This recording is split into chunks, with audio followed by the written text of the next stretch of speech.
안녕하세요, 여러분. 너무 오랜만이죠? 저는 그동안 개인적으로 잠시 휴가도 다녀오고 명절을 준비하면서 정신없는 시간을 보내는데요. 요즘 들어 이런 질문을 정말 많이 받아요. 저 40대, 50대인데 과일 위탁 판매할 수 있을까요? 저 컴퓨터 잘 못 다루는데 가능할까요? 과일을 잘 모르는데 저도 할 수 있을까요? 그런데 저는 사실 이런 나이, 컴퓨터 실력, 배경 지식보다 더 중요한 게 태도와 노력이라고 생각을 하거든요. 그래서 오늘은 제가 본 과일 위탁 판매 사업을 잘하는 사람들의 공통적인 특징 세 가지를 말씀드려 보려고 해요. 여러분도 나는 이 기준에 부합할까?를 고민해 보시면서 들어주시면 좋겠습니다. 첫째는 변화에 민감하지 않은 사람이에요. 과일이나 채소는 생물입니다. 그래서 공산품처럼 일정하지가 않아요. 매일매일 가격, 물량, 출고 일정이 달라지고 예상치 못한 변수가 정말 많이 생깁니다. 어제 10,000원이던 사과가 내일은 8,000원, 내일 모레는 12,000원이 될 수도 있죠. 그리고 A 공급처에서 사과를 10,000원에 공급받고 있었는데 내일 다른 B 거래처에서 우리는 너한테 사과를 8,000원에 공급해줄게 라고 제안이 올 수도 있어요. 그래서 우리 마진에 맞게 판매가를 조정하고 공급처를 갈아타야 하는 상황이 자주 오게 됩니다. 또 공급처가 우리랑만 거래하는 게 아니기 때문에 정확한 품절 날짜를 예측하기가 어려워요. 우리도 매일매일 정확한 주문량을 예측하기가 어렵듯이 공급처에서도 정확한 품절 날짜를 미리 얘기해주기가 어려워요. 그래서 갑자기 물량이 다 떨어지면 급하게 주문 취소 처리를 하고 상품을 내려야 될 때가 종종 있습니다.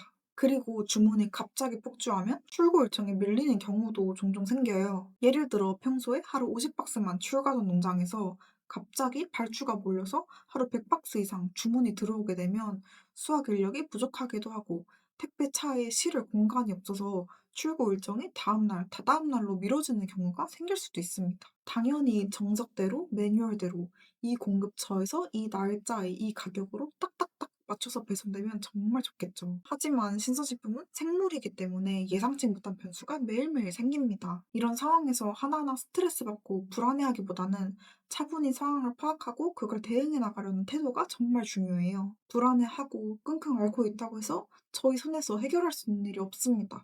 여러분이 농장주분들한테 전화해서 가격 깎아달라고 하고 왜 오늘 당장 배송 안 되는 거냐고 막 화내시기도 좀 그렇잖아요? 막 불안해하고 스트레스 받는 것보다 아 상황이 이렇게 됐네 어쩔 수 없지 하고 빨리 수긍하고 그럼 난 어떻게 해야 되지? 난 뭘 해야 되지?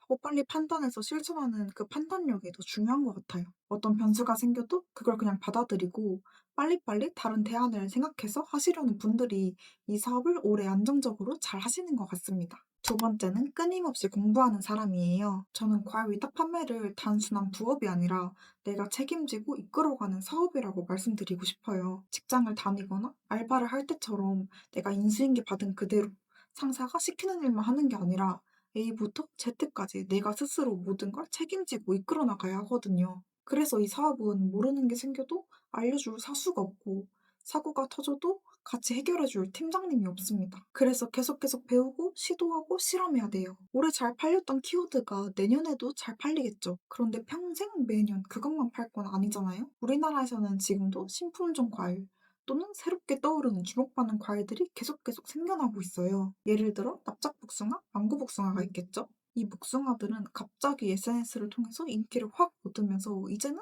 여름 대표 과일로 자리를 잡았잖아요. 그래서 지금은 거기서 파생된 세빛반도, 황류반도와 같은 신품종들도 계속 나오고 있어요. 이렇게 이 시장을 끊임없이 공부하는 사람들은 이런 트렌드를 빠르게 캐치해서 시장을 선점할 수가 있겠죠? 그리고 온라인은 정말 빠르게 변하는 시장이잖아요. 요즘은 어떤 콘텐츠가 유행하는지, 요즘 쇼핑몰 알고리즘 어떻게 바뀌고 있는지, 이런 것들을 계속 공부하시면서 테스트해보고 그걸 내 사업에 적용하는 노력이 필요하다고 생각을 해요. 10년 전만 해도 쿠팡이 우리나라 1등 쇼핑 플랫폼이 되어 있을 거라고 예상을 했나요? 모든 SNS에 이렇게 쇼츠 탭이 생길 거라고 예상을 하셨나요? 이 영상을 보신 분들 중에서 여러 가지 부업, 사업 관련된 강의를 들으신 분이 많이 있으실 텐데 강사님이 사업에 대한 배경 지식과 여러 방법들을 많이 알려주셨을 텐데 강사님이 예시로 주는 키워드 말고 다른 키워드도 많이 찾아보고 강사님이 주시는 템플릿만 그대로 쓰지 말고 내 방식대로 한 번 더 발전을 시켜보고 이런 노력도 저는 필요하다고 생각을 합니다. 왜냐면 그래야 강의가 끝나고 1년 뒤, 2년 뒤, 3년 뒤에도 내가 점점점 더 발전할 수가 있으니까요. 세 번째는 두려워하지 않는 사람입니다. 이 사업을 포기하는 사람들이 많은 이유가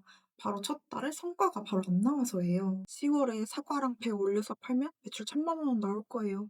이런 정답이 있다면 세상 사람들이 다 부자가 됐겠죠? 처음에는 매출이 부진하더라도 몇 달 동안 시행착오를 겪으면서 인사이트를 얻고 시장 흐름을 익히게 되면 자연스럽게 매출도 점점점 더 성장할 수 있습니다. 그런데 처음부터 너무 완벽하게 하고 싶어서 해도 될까 말까, 할까 말까를 고민하다가 최적의 시기를 놓쳐버리는 경우가 너무 많아요. 그리고 하나하나 다 너무 꼼꼼히 신경 쓰느라 우리가 컨트롤할 수 없는 부분까지 붙잡게 되고, 그래서 정작 중요한 일은 놓치게 되는 경우가 많습니다. 공급처 업무는 그냥 믿고 공급처한테 맡기고, CS 업무는 간단하고 빠르게 처리를 하면 돼요. 그런데 다 완벽하게 하고 싶어서 불필요한 곳에 에너지를 쏟는 분들이 너무 많더라고요. 고민만 하지 말고 일단 실행해라, 이런 말 들어보셨죠? 일단 데이터가 쌓여야 내 실력을 평가하고 그걸 개선할 수 있게 됩니다. 처음부터 완벽하면 너무 좋겠지만 처음엔 당연히 누구나 서툴고 실수도 합니다. 너무 막 복잡하게 생각하지 말고 일단 시작을 하세요.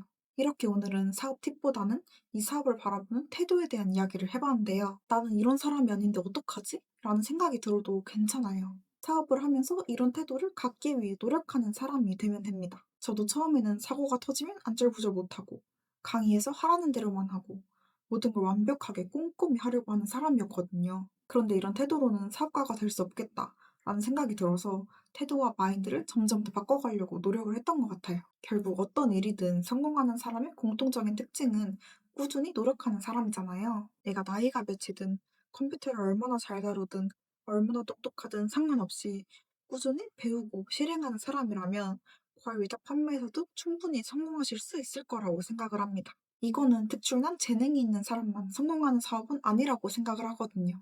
그럼 오늘 영상도 끝까지 봐주셔서 정말 감사드리고 도움이 되셨다면 구독과 좋아요 부탁드립니다. 감사합니다.